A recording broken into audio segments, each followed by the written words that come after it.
So when it comes to wine, it often is important to think when you're trying to choose a bottle, I guess, what the occasion is, or also kind of what mood you're in, right? That's right. What do you drink when you're, I don't know, just want to have a glass of wine on its own? When I want to have a glass of wine on its own, it tends to depend on the season. If it's like winter time, I think I kind of, move towards like big bold reds, like a Shiraz.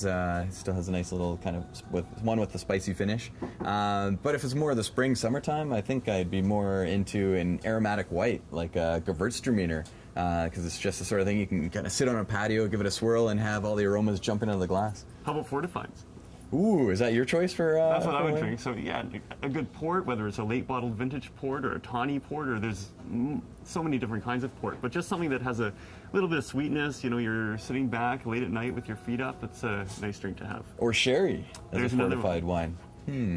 Well, what about with fish? Everyone wants to know, what wine do I serve with fish? That's a tough one. That's a very tough one. I would say if it's a lighter fish, then you probably want a lighter wine. We talk sometimes about texture and how the texture of the food can match the texture of the wine. So I wouldn't put a huge, heavy, oaky, rich, buttery Chardonnay with a lighter white fish, for example, but I definitely would put a Riesling, a Gewürztraminer, for example, or Sauvignon Blanc.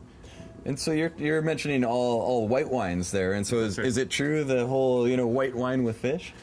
Well, what about salmon? I mean, salmon's a good example, I think, of a fish that can go either way, and you can have a fish that goes both ways. Oh my God!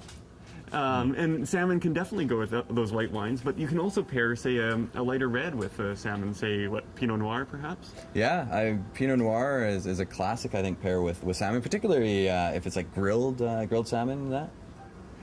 Yeah, actually, that's another one too, where people are like, oh, okay, I got a party, going to a party. What wine should I bring? Well, that sort of brings in a whole lot of different questions, right? Like, what are you trying to accomplish? Are you trying to impress your host? Are you trying to find a wine that will please everybody at the party? Mm-hmm.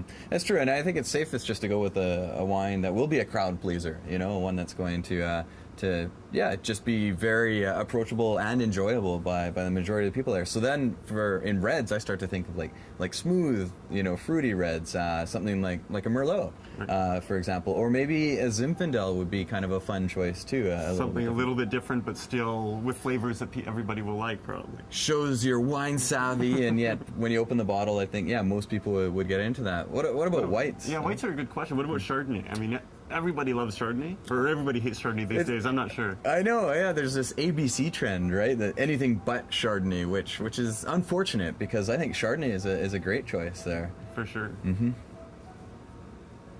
Sounds good.